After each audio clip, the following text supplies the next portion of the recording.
ಏಯ್ ಗುಡ್ಸ್ಬಿಟ್ಟು ಆಚೆಗೆ ಹೋಗಿ ನೀನು.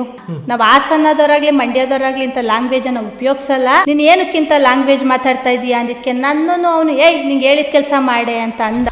ಧರ್ಮಸ್ಥಳ ಕ್ಷೇತ್ರದಲ್ಲಿ ಹೆಣ್ಮಕ್ಳಿಗೆ ಮರ್ಯಾದೆನೂ ಇಲ್ಲ, ಹೆಣ್ಮಕ್ಳು ರೇಪಿಸ್ಟ್ ಆಯ್ತಾರದು ಇಂಥ ಸುಳ್ಳ ಮಕ್ಕಳದಿಂದ. ಧರ್ಮಸ್ಥಳದಲ್ಲಿ ಯಾವುದೇ ಕಾರಣಕ್ಕೂ ಹೆಣ್ಮಕ್ಳಿಗೆ ಬೆಲೆ ಇರೋದಿಲ್ಲ.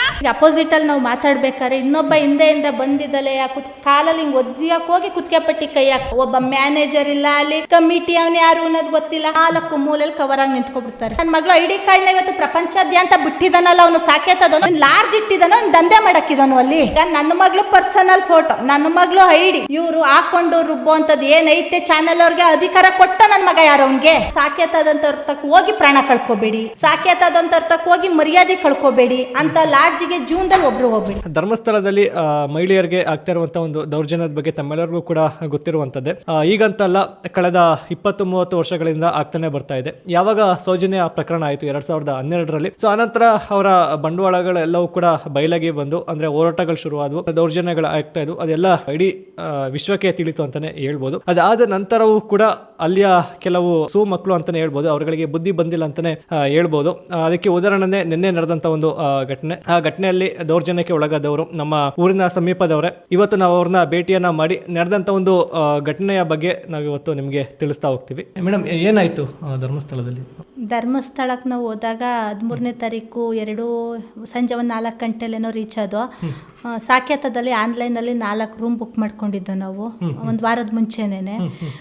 ಹೋದ್ಮೇಲೆ ಹೋಗಿ ರೂಮ್ನವ್ರನ್ನ ಕೇಳ್ದೋ, 4 ರೂಮ್ ಬುಕ್ ಮಾಡ್ಕೊಂಡಿದ್ದೀವಿ ಅಂತ. ಏನಕ್ಕೆ ಅಂದರು, ಮದುವೆ ಇದೆ ಅದಕ್ಕೋಸ್ಕರ ಅಂತ ಕೇಳಿದಾಗ ಅವ್ರು ಒಂದು ಮಾತು ಹೇಳಿದ್ರು, ಅರಿಶಿನ ಶಾಸ್ತ್ರ ಏನು ಇಲ್ಲಿ ಮಾಡೋಂಗಿಲ್ಲ ಅಮ್ಮ, ನೀವು ರೂಮ್ ಬುಕ್ ಮಾಡ್ಕೊಂಡ್ಮೇಲೆ ಇಲ್ಲ ಅದಕ್ಕೆ ಫೈನ್ ಹಾಕಬೇಕಾಗುತ್ತೆ ಅಂದರು. ಇಲ್ಲ ಸರ್, ನಾವೆಲ್ಲ ಮನೆಯಲ್ಲೇ ಮುಗಿಸ್ಕೊಂಡು ಬಂದಿದ್ದೀವಿ, ಇದು ಶಿವ ಪಾರ್ವತಿ ಕನ್ವೆನ್ಷನ್ ಹಾಲಲ್ಲಿ ಮದುವೆ ಇರೋದು, ಅದಕ್ಕೋಸ್ಕರ ಇಲ್ಲಿ ನಾವು ಇರೋಕ್ಕೆ ರೂಮ್ ಬೇಕು, ಇನ್ನು ಎಕ್ಸ್ಟ್ರಾ ಏನಾರ ಜನ ಬಂದರೆ ಇನ್ನೊಂದು 4 ರೂಮ್ ಕೇಳ್ತೀವಿ ಅಂದಿದ್ದಕ್ಕೆ ಅವರು ಆನ್ಲೈನ್ ರೂಮ್ ಥರ ಸಿಗಲ್ಲ, ಅಷ್ಟು ದೂರದಲ್ಲಿ ಇರುತ್ತೆ, ಬೇರೆ ಥರ ರೂಮ್ಗಳು ಕೊಡ್ತೀವಿ ಅಮ್ಮ, ಇದ್ರೆ ಖಾಲಿ ಇದ್ರೆ ಕೊಡ್ತೀವಿ ಅಂತ ಅವ್ರು ಅಂದರು. ಸರಿ ಅಂತ ಹೇಳಿ ನಾವು ರೂಮಿಗೆ ಬಂದು ಅದು ಮಾಮೂಲಿ ಮದುವೆ. ಇನ್ನೊಂದು ಪುನಃ ಒಂದು ಆಲೇನೆ ಒಂದು 9-10 ಅದೆಷ್ಟೋ ಟೈಮ್ ನನಗೆ ಅಷ್ಟಿದಾಗ್ತಾ ಇಲ್ಲ, ಆ ಟೈಮ್ಗೆ ಹೋಗಿ ಪುನಃ ಇನ್ನೊಂದು ರೂಮ್ನ ತೊಗೊಂಡು, ಅದು 173 ರೂಮ್ ನಂಬರು. ನಾವು ಪುನಃ ಎಕ್ಸ್ಟ್ರಾ ತೊಗೊಂಡಿದ್ದು 500 ರೂಪಾಯಿ ಕೊಟ್ಟು ರಸೀದಿ ಕೊಟ್ಟರು, ತೊಗೊಂಡು ಬಂದು ಬೆಳಗ್ಗೆ ಎದ್ದೋ ನಾವು ಮದುವೆಗೆ ಹೋದೋ. ರೂಮ್ ಒಳಗಡೆ ನಾವು 12:15 ರೂಮಿಗೆ ಬಂದು ಎಲ್ಲ ಮದುವೆ ಮುಗಿಸ್ಕೊಂಡು 14ನೇ ತಾರೀಕು ಬಂದು ಅಲ್ಲಿಂದ ಕನ್ವೆನ್ಷನ್ ಅಲ್ಲಿಂದ ಬಂದ ಮೇಲೆ ಎಲ್ಲ ಲಗೇಜ್ ಪ್ಯಾಕ್ ಮಾಡಿಕೊಂಡು ಎಲ್ಲ ಟಿ ಒಳಗಡೆ ಕಾರ್ಗೆ ಎಲ್ಲ ಇಟ್ಟಾದ್ಮೇಲೆ ಕೆಳಗಡೆ ಚೆಕ್ಔಟ್ ಆಗೋಕ್ಕೆ ಅಂತ ನಾನು, ನನ್ನ ಮಗಳು, ನಮ್ಮ ಮನೆಯವರು ಕೆಳಗಡೆ ಹೋದು ಎಲ್ಲರನ್ನೂ ಆಚೆ ಕಳಿಸಿ ಹೋದಾಗ ಅವ್ರು ಏನಂದ್ರು, ರೂಮ್ ಬಾಯ್ ಬರ್ತಾನೆ, ಮೇಲೋಗಿ ಟೋಕನ್ ಇಸ್ಕೊಂಬನ್ನಿ, ಕೀ ಕೊಟ್ಟು ನೀವು ಅಂತ ಹೇಳಿದರು.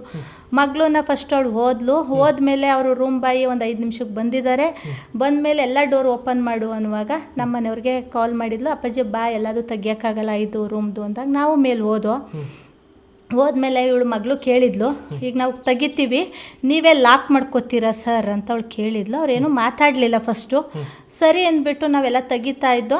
ನಾವು ತೆಗ್ದಿದ್ದು 2 ರೂಮ್ ಮಾತ್ರ, ಯಾವುದು ಒಂದು ಗಂಡಿದ್ದು 100 ಅದೆಷ್ಟೋ ಇದ್ರದ್ದು ರೂಮ್ 87 ರೂಮ್ ತೆಗ್ದೋ. ಇನ್ನು ಯಾವ ರೂಮನ್ನು ನಾವು ತೆಗ್ದಿತ್ತಿಲ್ಲ, ಇನ್ನೂ ಕೀ ಇಟ್ಕೊಂಡೇ ಇದ್ದು. ಅವನು ಇದು ಕಸನ ಇದು ಮನೇನ ಏನು ಅಂತ ಈ ಥರ ಮಾಡಿದ್ದೀರಾ ಆ ಥರ ಅಂತ ರೂಢಾಗಿ ಆ ವ್ಯಕ್ತಿ ನನ್ನ ಮಗಳ ಮೇಲೆ ಮಾತಾಡ್ತಾ ಇದ್ರು. ನಾನು ಏನು ಅವಳ ಹೆಸ್ರಲ್ಲಿ ರೂಮ್ ಬುಕ್ ಆಗಿರೋದು ಅವಳು ಕೇಳ್ತಾಳಲ್ಲ ಅಂದ್ಬಿಟ್ಟು ನಾವು ನಿಂತಿದ್ದೋ.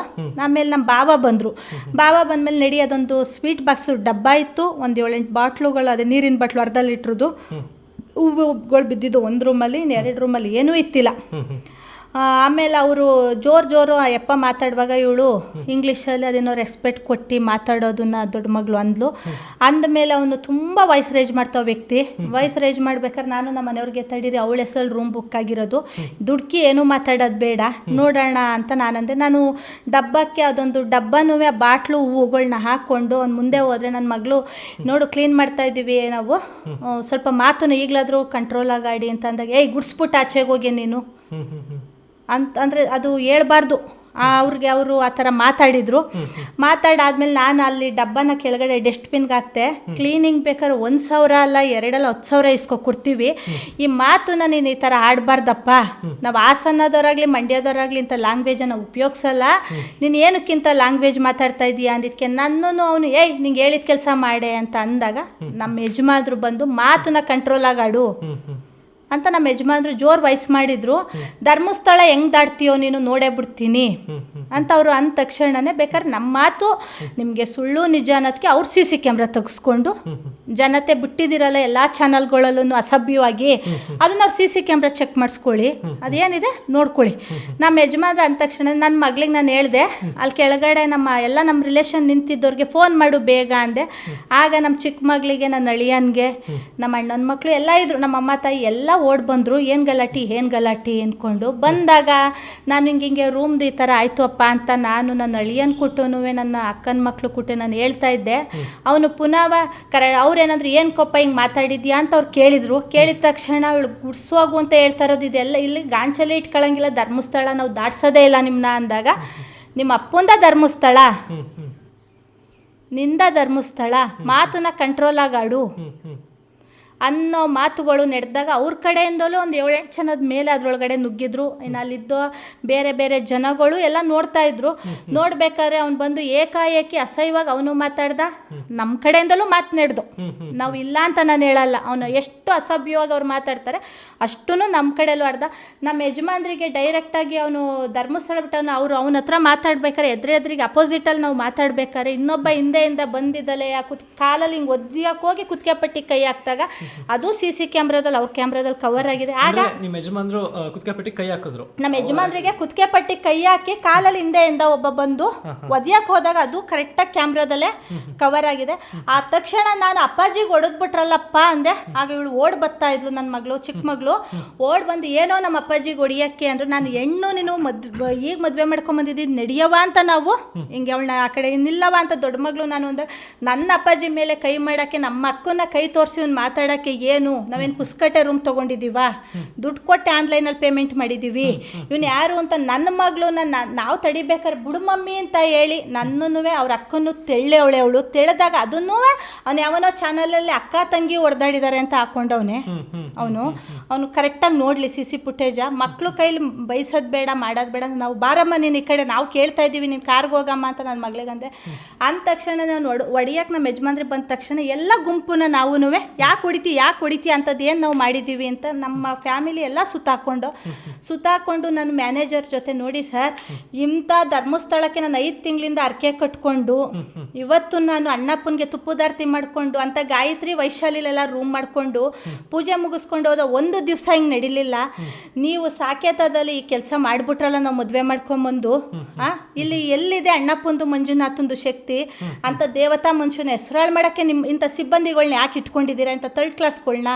ಮತ್ತೆ ಈಗ ಕೈ ಇಟ್ಕೊಂಡು ಹೇಳ್ದಂತ ಹೇಳಿದ್ರಲ್ಲ, ಯಾರ್ದನ್ನ ಹೋದ ತಕ್ಷಣನೇ ಕೆಳಗಡೆ ಅವನ್ನ ಓಡಿಸ್ಕೊಂಡು ನನ್ನ ಫ್ಯಾಮಿಲಿ ಎಲ್ಲ ಓಡ್ಬಿಡ್ತು ಕೆಳಗಡೆ ಗ್ರೌಂಡಿಗೆ. ಅವ್ರ ಮೇನು ಡೋರ್ ಇದೆಯಲ್ಲ ಅಲ್ಲಿಗೆ ಫ್ಯಾಮಿಲಿ ಎಲ್ಲ ಓಡಿದ ತಕ್ಷಣ ಅವರು ಹೆಂಗಸ್ರುಗಳನ್ನ ನಾವು ಮೇಲಿದ್ದೆ, ಕೆಳಗಡೆ ನಮ್ಮಮ್ಮ ನಮ್ಮ ಚಿಕ್ಕಮ್ಮ ಎಲ್ಲ ನನ್ನ ಅಕ್ಕ ತಂಗಿಯರೆಲ್ಲ ಇದ್ರು. ಹೆಂಗಸ್ರುಗಳನ್ನ 7-8 ಜನ ಹೆಂಗಸ್ರನ್ನ ನನ್ನ ಚಿಕ್ಕ ಮಗಳು ಮದುವೆ ಆದವಳು ಹೆಂಗೋ ನಮ್ಮ ಅಪ್ಪಾಜಿ ಮೇಲೆ ನೀನು ಕೈ ಮಾಡ್ತಾ ಇರೋದು ಅಂತ ಅವಳು ಬೈಕೊಂಡು ಲೈವಲ್ಲಿ ವಿಡಿಯೋ ಮಾಡ್ಕೊಂಡು ಓಡಬೇಕಾದ್ರೆ ನಮ್ಮ ಫ್ಯಾಮಿಲಿ ಎಲ್ಲ ಒಬ್ಳು ಹೆಂಗಸು ಬಂದು ಇವಳನ್ನ ಕೈ ಹಿಡಿದು ಎಳೋದ ತಕ್ಷಣ ನನ್ನ ಮಗಳು ಅವಳಿಗೂ ಏಯ್ ಬಿಡೇ ಇಲ್ಲಿ ನೀನು ನನ್ನೇನು ಕೈ ಹಿಡಿತಿ ಅಂತ ಅವಳು ಬಳೆನೂ ಹೊಡೆದೋದು ಕಾಲಲ್ಲಿ ಒದ್ಬಿಟ್ಟು ರೂಮ್ಗೆ ಹೋಗಿ ರೂಮ್ ಬಾಗ್ಲೂ ಆಚೆಗೆ ಬರೋ ನೀನು ನಮ್ಮ ಅಪ್ಪನ ಹೆಂಗೋ ನೀನು ಮುಡ್ತೆ ಅಂತ ನನ್ನ ಮಗಳು ಕೇಳಿದ್ಲು. ಕೇಳಿದ ಮೇಲೆ ನಾನು ಆಗಲೂ ನನ್ನ ಮಗಳು ಬೈಬೇಕಾರೆ ಆಡ್ಬೇಕಾರೆ ಬೇಡ ನಾವು ಮದುವೆ ಮಾಡಕ್ಕೆ ಬಂದಿರೋದು ಇಂಥ ಇದನ್ನ ನಮಗೆ ಬೇಡ ಅಂದ್ರೂ ಅವರು ನಾನು ಸಮಾಧಾನ ಮಾಡ್ಕೊಂಡು ಕರ್ಕೊಂಬರ್ತಾ ಇದ್ರೆ ನಿಮ್ಮನ್ನ ಮಂಜುನಾಥ ನೋಡ್ತಾನೆ ನೀವೆಲ್ಲ ಅಂಥವ್ರು ಯಾರೋ ಸಪೋರ್ಟಿಂದ ಕುಮ್ಮಕ್ಕಿಂದ ಇಲ್ಲಿ ಬಂದಿದ್ದೀರಾ ಅಂತ ಎತ್ತೋರು ಅವರೇನೆ. ಸಪೋರ್ಟು ಕುಮ್ಮಕ್ಕಿಂದ ನೀವು ಬರ್ತಾ ಇದ್ದೀರಾ ಅಂತ ಎತ್ತಿ ಮಾತಾಡ್ತಾ ಇದ್ದವ್ರು. ನಾನು ಅವಾಗಲೂ ಹೇಳಿದ್ದೀನಿ ಅವ್ರಿಗೆ, ನೋಡಿ ನೀವು ಲಾರ್ಜವ್ರು ಮಾಡ್ತಾರ ಅನ್ಯಾಯ, ನೀವು ಮಾಡ್ತಾರ ದೌರ್ಜನ್ಯ, ನೀವು ನಮ್ಮನ್ನ ನೀಟಾಗಿ ನಡೆಸ್ಕೊಳ್ಳಿ. ನಿಮ್ಮ ಟಾಯ್ಲೆಟ್ ನಾವು ನಿಮಗೆ ರೂಮ್ ತೊಗೋಬೇಕಾರೆ ಏನಾರು ನೀವು ನನ್ನ ದೊಡ್ಡ ಮಗಳು ಕೇಳಿಲ್ಲ ಅಗ್ರಿಮೆಂಟ್ ಹಾಕ್ಸಿದ್ದೀರಾ ನೀವು ಇವ್ರು ಕ್ಲೀನ್ ಮಾಡಿಕೊಟ್ಟು ಹೋಗ್ಬೇಕು ಅಂತ. ಅಲ್ಲ ಈಗ ರೂಮಿಗೆ ಗಲೀಜ್ ಮಾಡಿದ್ರೆ ಫೈನ್ ಅಂತ ಇದೆ, ಫೈನ್ ಇರೋದೇನಕ್ಕೆ ಅದನ್ನ ನಾವು ಕಟ್ತೀವಿ. ಯಜಮಾನ್ರು ಅದೆಷ್ಟಾಗಿದೆ ಫೈನ್ ನಾನು ಅವಾಗಲೂ ಹೇಳ್ದೆ 1,000 ಅಲ್ಲ 2,000 ಅಲ್ಲ 10,000 ಕೇಳಪ್ಪ, ತಪ್ಪು ನನ್ನ ಕಡೆಯಿಂದ ನಾನು ಕಟ್ಟೋಗ್ತೀನಿ. ನಮ್ಮ ಯಜಮಾನ್ರು ಬಾರೋ ಇಲ್ಲಿ ಕೇಳೋ ನಮ್ಮ ಮ್ಯಾನೇಜರ್ ಹತ್ರ. ಒಬ್ಬ ಮ್ಯಾನೇಜರ್ ಇಲ್ಲ, ಅಲ್ಲಿ ಕಮಿಟಿ ಅವನು ಯಾರು ಅನ್ನೋದು ಗೊತ್ತಿಲ್ಲ. ಒಂದು 100 ಜನ, ಅಲ್ಲಿ ಈ ಕಡೆ ಒಂದು 30 ಜನ ಹೆಂಗಸರು, ಆ ಕಡೆ ಒಂದು 10 ಒಂದು 20-30 ಜನ ಸಣ್ಣದೆ, ಒಂದು 20 ವರ್ಷ 25 ವರ್ಷದ್ದು ಗಂಡು ಮಕ್ಕಳು, ಈ ಕಡೆ ಒಂದು 50-60 40 ವರ್ಷದ ಗಂಡು ಮಕ್ಕಳು 4 ಮೂಲೆಯಲ್ಲಿ ಕವರಾಗಿ ನಿಂತ್ಕೊಬಿಡ್ತಾರೆ. 4 ಮೂಲೆಯಲ್ಲೂ ಕವರಾಗಿ ನಿಂತ್ಕೋತಾರೆ. ಅವ್ರ ಕಡೆ ಇರೋನೆ ಹೋಗಿ ನಾನು ಅವಾಗಲೂ ಹೇಳಿದ್ದೀನಿ, ಅವ್ರು ಯಾರೋ ಒಬ್ರು ಕಣ್ಣು ಒಂದು ಸ್ವಲ್ಪ ಅವ್ರದ್ದು ಮಾಲ್ಗಣ್ಣಂಗೆ ಕನ್ನಡಕ ಹಾಕೋತತ್ತೆ ಆ ವ್ಯಕ್ತಿ, ಆ ವಿಡಿಯೋದಲ್ಲೆಲ್ಲ ಇದೆ. ಸರ್ CC ಕ್ಯಾಮ್ರಾ ತೆಗೀರಿ, ನಂದು ತಪ್ಪಾದರೆ 10 ಜನದ ಮುಂದೆ ನಾನು ಕ್ಷಮೆ ಕೇಳ್ತೀನಿ. ನಿಮ್ಮ ಸಿಬ್ಬಂದಿ ಕಡೆಯಿಂದ ಹಾಗೆ ಇವತ್ತಿಷ್ಟು ಮಾಡ್ತಾರೆ, ಅದಕ್ಕೆ ನೀವು ಏನು ಕೇಳಿಸಿ ಅವನ್ನ, ನಿಮ್ಮ ಸಿಬ್ಬಂದಿ ಕೇಳಿಸ್ರಿ, ಕರೆಸ್ರಿ. ನಮ್ಮ ಯಜಮಾನ್ರು ಕುತ್ತಿಗೆ ಪಟ್ಟಿ ಕೈ ಹಾಕೋದು. ಒಬ್ಬ ರೈತ ಇಲ್ಲಿ ಕಷ್ಟಪಟ್ಟು ಅಷ್ಟು 300-400 ಕಿಲೋಮೀಟ್ರದಿಂದ ಬಂದು ಅರ್ಕೆ ಕಟ್ಕೊಂಡು ಮದುವೆ ಮಾಡ್ತವನೆ ಅಂದ್ರೆ ಅವ್ನಿಗೆ ಎಷ್ಟು ತಲೆ ಮೇಲೆ ನಮ್ಗೆ ಇರುತ್ತಪ್ಪ ಜವಾಬ್ದಾರಿ. ಆ ದೇವ್ರ ಮೇಲೆ ಎಷ್ಟು ಭಕ್ತಿಲಿ ನಾವು ಬಂದಿರ್ತೀವಿ. ಇವತ್ತು ಮನೆನೇ ಆಗಲಿ ನಾವು ಅಂಟುಬಿಡ್ತೀವಿ. ಒಂದು ಮದುವೆ ಮನೆಯಿಂದ ಅಕ್ಕಿ ಕಾಳು ಬಿದ್ದಿರುತ್ತೆ, ಎಲ್ಲ ಬಿದ್ದಿರುತ್ತೆ ತಾನೇ. ಇಲ್ಲ ಅವ್ರು ಒಳ್ಳೆ ಮಾತಲ್ಲಿ, ಅಮ್ಮ ನಮ್ಗೆ ಆಗಲ್ಲ, ಇದೊಂಚೂರು ಕ್ಲೀನ್ ಮಾಡಿಕೊಟ್ಟು ಹೋಗಿ ಅಮ್ಮ, ಮಿಕ್ಕಿದ್ದವು ಮಾಡ್ಕೋತೀವಿ ಅಂತ ಅವ್ರ ಬಾಯಲ್ಲಿ ಬರಲಿಲ್ವಲ್ಲ ಏನಕ್ಕೆ? ನಾವು ಅಂಥದ್ದು ಏನು ಮಾಡ್ದೋ ಇವ್ರಿಗೆ? ಅದ್ರೊಳಗಡೆ ಇವಾಗ ಕೈ ಹಿಡ್ದು ಎಳ್ದಿದ್ದಾಯ್ತು. ನಮ್ಮ ಯಜಮಾನ್ರಿ ಕುತ್ತಿಗೆ ಪಟ್ಟಿ ಯಾವನೋ ಒಬ್ಬ ಹೇಳ್ತಾನೆ, ನೀವು ಕಂಪ್ಲೇಂಟ್ ಕೊಡೋಕ್ಕಾಗಲ್ವಾ ಅಂತ ಕೇಳ್ತಾನಲ್ಲ. ಊರ ಕಡೆ ಒಂದು ಸಣ್ಣ ಕೋಳಿ ಜಗಳ ಆಗಲಿ, ಸಣ್ಣ ಜಗಳ ಆದರೆ ಪೊಲೀಸೇ ಬಂದು ನಿಂತಿರುತ್ತೆ. ಪ್ರಪಂಚಾದ್ಯಂತ ನೋಡೋ ಧರ್ಮಸ್ಥಳದೊಳಗೆ ಪೊಲೀಸ್ ಸತ್ತೋಗಿದ್ರ ಅವತ್ತು? ಪೊಲೀಸ್ ಸತ್ತೋಗಿದ್ರಪ್ಪ? ಕೇಳಿದೆ, ಅವರು ಕೂಡ ನಿಮಗೆ ಕಾಲ್ ಮಾಡಿದ್ರು. ಕಾಲ್ ಅವ್ರು ಮಾಡಿದ್ರಲ್ವಪ್ಪ? ನೀವು ಬಂದು ಕಂಪ್ಲೇಂಟ್ ಕೊಡಿ ಅಂತ ಅವ್ರು ಕೇಳೋಕ್ಕಿಂತ ಈಗ ಅವನು ದೀಪೋತ್ಸವ ಕಾರ್ಯಕ್ರಮದಲ್ಲಿ ನಾನು ಪೊಲೀಸ್ ಇದ್ದೆ ಅಂತ ಹೇಳಿದ ಮೇಲೆ ನಾವು ಬಂದು ಕಂಪ್ಲೇಂಟ್ ಇಬ್ಬರಿಗೂ ಕೇಸ್ ಮಾಡೋರು, ಅವರು ಇಬ್ಬರ ಮೇಲೂ ಕಂಪ್ಲೇಂಟ್ ಬರೆಯೋರು. ಸಾಕೇತದ ಮೇಲೂ ಬರ್ದು ನನ್ನ ಮೇಲೂ ಬರ್ದಿರೋ ನನ್ನ ಮಗಳು ID ಕಾರ್ಡ್ನ ಇವತ್ತು ಪ್ರಪಂಚಾದ್ಯಂತ ಬಿಟ್ಟಿದ್ದಾನಲ್ಲ ಅವನು. ಸಾಕೇತದವನು ಅಫೆನ್ಸ್, ಅದು ನೀವು ಕೊಟ್ಟಿರೋ ID ಕಾರ್ಡನ್ನ ರಿಸೆಪ್ಷನ್ ಅಲ್ಲಿ ಕೊಟ್ಟಿರೋದನ್ನ ಎಲ್ಲೂ ಬಿಡ ಆಗಿಲ್ಲ, ಅದು ಅಫೆನ್ಸ್. ಅವನು ಯಾರು ಅವನನ್ನು ಬಿಡಕ್ಕೆ? ಅವನು ಯಾರು ಅವನು ಬಿಡಕ್ಕೆ? ಅವನು ಏನೂ ತಪ್ಪು ಮಾಡ್ದೆ ಹೋದ್ಮೇಲೆ ನನ್ನ ಮನೆ ID ಕಾರ್ಡ್ ಬಿಡೋವಂಥದ್ದು ಏನಿತ್ತು? ಇವನು ಲಾರ್ಜ್ ಇಟ್ಟಿದ್ದಾನೋ, ಅವ್ನು ದಂಧೆ ಮಾಡಕ್ಕಿದ್ದಾನು ಅಲ್ಲಿ ಬಂದು ಹೆಣ್ಮಕ್ಳು ಸಾಯಿಸಾಕವನು ಇವನು. ಏನು ಕಿರೋದು ಇವನು ಸಾಕೇತದವನು? ಬಿಟ್ಕೊಡಲ್ಲ ಅವರು, ಅವ್ರ ಕಡೆಯವ್ರನ್ನ ಬಿಟ್ಕೊಡೋದಿಲ್ಲ. ನಾನು ಹೇಳೋದು ಏನು ಗೊತ್ತಪ್ಪ, ಬಿಡ್ತಾನೋ ಹೋಯ್ತಾನೋ ಅದು ಗೊತ್ತಿಲ್ಲ. ಹಿಂದೆ ಧರ್ಮಸ್ಥಳ ಹೆಂಗಿತ್ತು ಅನ್ನೋದು ಬೇಡ ನನಗೆ. ನಾನು ಹೇಳ್ತಾ ಇರೋದು ಅಲ್ಲಿ ಸೇಫ್ಟಿ ಇದೆಯಾ? ಸಾಕೇತದೊಳಗೆ ಹೆಣ್ಮಕ್ಳು ಹೋದ್ರೆ ಸೇಫ್ಟಿ ಇದೆಯಾ ಮೊದಲು? ಈಗ ನಾನು ಸ್ಟೇ ಆಗಿದ್ದೀನಿ, ಗಾಯತ್ರಿ ಸ್ಟೇ ಆಗಿದ್ದೀನಿ, ವೈಶಾಲಿ ಸ್ಟೇ ಆಗಿದ್ದೀನಿ, ಇನ್ನೊಂದು ರೂಮ್ ಹೆಸರು ಹೇಳಕ್ಕೆ ಬರಲ್ಲ. ಇವತ್ತು ಒಬ್ಬ ಸಿಬ್ಬಂದಿನೂ ಅಸಹ್ಯವಾಗಿ ಅಲ್ಲಿ ವರ್ತಿಸಿಲ್ಲ, ಯಾರೂ ಮಾತಾಡಲ್ಲ. ನಾವು ರೂಮ್ ಚೆಕ್ಔಟ್ ಆದ ತಕ್ಷಣ ಒಂದು ಟೋಕನ್ ಕೊಡ್ತಾರೆ, ಕೆಳಗಡೆ ಹೋದ್ರೆ 200 ವೈಶಾಲಿ ಬಂದರೆ 300 ರೂಪಾಯಿ ಕೊಡ್ತಾರೆ, ಗಾಯತ್ರಿಯಲ್ಲಿ 200 ರೂಪಾಯಿ ಕಟ್ತಾರೆ. ವೈಶಾಲಿ ಅವರು 1000 ರೂಪಾಯಿ ಕಟ್ಟಿಸ್ಕೊಂಡಿರ್ತಾರೆ, 300 ರೂಪಾಯಿ ಕೊಡ್ತಾರೆ. ಅವರು 600-700 ಕಟ್ಟಿಸ್ಕೊಂಡಿರ್ತಾರೆ, 200 ರೂಪಾಯಿ ವಾಪಸ್ ಕೊಡ್ತಾರೆ. ಇಲ್ಲಿ ಒಂದು ಬಿಸಿನೀರು ವ್ಯವಸ್ಥೆ ಇಲ್ಲ, ಒಂದು ಸ್ವಿಚ್ ಬೋರ್ಡ್ ಕರೆಕ್ಟಾಗಿಲ್ಲ ಇವಂದು. ಆದ್ರೂ ನಮಗೇನೋ ನಾವು ಹೋಗಿದ್ದೀವಿ ಸನ್ನಿಧಿಗೆ, ಇರೋಣ ಎಲ್ಲೋ ಒಂದು ರೂಮ್ ಸಿಕ್ಕಿದ್ದು ಅಂತವ ಅಂದರೆ ಇವರು ರೌಡಿಸಮ್ ಮಾಡೋದೆಲ್ಲ ತಪ್ಪು ಮಾಡಿದ್ರಲ್ವ. ಇವ್ರು ಪೊಲೀಸವರು ಒಬ್ಬರ ಮೇಲೂ ಕಾನೂನು ಕ್ರಮ ತಗೊಳ್ಳಿಲ್ಲ ಅಲ್ವಾ? ನಾನು ಕಂಪ್ಲೇಂಟ್ ಕೊಡೋಂಥ ತಪ್ಪು ನಾನು ಮಾಡಿಲ್ವಲ್ಲ, ಈಗ ಅವನು ಬಿಟ್ಕೊಂಡಿದ್ದಾರಲ್ಲಪ್ಪ ಲೈವಲ್ಲಿ ವಿಡಿಯೋನ. ರೂಮ್ ಗಲೀಜು ಮಾಡಿದ್ದಾರೆ, ಅರಿಶಿಣ ಇಕ್ಕಿದ್ದಾರೆ, ಸಿಬ್ಬಂದಿ ಮೇಲೆ ಹಲ್ಲೆ ಮಾಡಿದ್ದಾರೆ, ಸಿಬ್ಬಂದಿನ ಹೊಡೆದಿದ್ದಾರೆ, ಬಡ್ದಿದ್ದಾರೆ ಅಲ್ವಾ? ಎರಡೂ ಕೈ ಜೋಡಿಸಿದ್ರೆ ಚಪ್ಪಾಳೆ ಆಗೋದು. ಒಬ್ಬ ರೂಮ್ನ ಗಲೀಜು ಮಾಡಿದ ತಕ್ಷಣನೇ, ಅಮ್ಮ ನೀವು ಗಲೀಜು ಮಾಡಿದ್ದು, ನಾವು ಜಾಸ್ತಿ ಮಾತನ್ನ ಅವ್ರಿಗೆ ಆಡ್ಬಿಟ್ಟಿದ್ರೆ ಆಟೋಮೆಟಿಕ್ಕಾಗಿ ಪೊಲೀಸ್ ಕರೆಸ್ಕೊಳ್ಳೋರು. ಇವತ್ತು ದೀಪೋತ್ಸವ ನಡೀತಾ ಇರ್ಬೋದು, ಪ್ರಪಂಚಾದ್ಯಂತ ಧರ್ಮಸ್ಥಳ ನೋಡ್ತಾ ಇರ್ತಾರೆ, ಅಲ್ಲಿ ಸೆಕ್ಯೂರಿಟಿ ಇರುತ್ತೆ, ಪೊಲೀಸ್ ಇರುತ್ತೆ, ಆಂಬುಲೆನ್ಸ್ ಇರುತ್ತೆ, ಎಲ್ಲ ಇರುತ್ತೆ. ಅದು ಲೋಕಲ್ ಏರಿಯಾ ಅಲ್ಲ ಅದು. ಒಂದು ಫೋನ್ ಅಂದ ತಕ್ಷಣ ಪೊಲೀಸು ಅಲ್ಲೇ ಇರ್ತಾರೆ, ಮೆಟ್ಲ ಹತ್ರನೇ ಬಂದೇ ಬಿಡ್ತಾರೆ.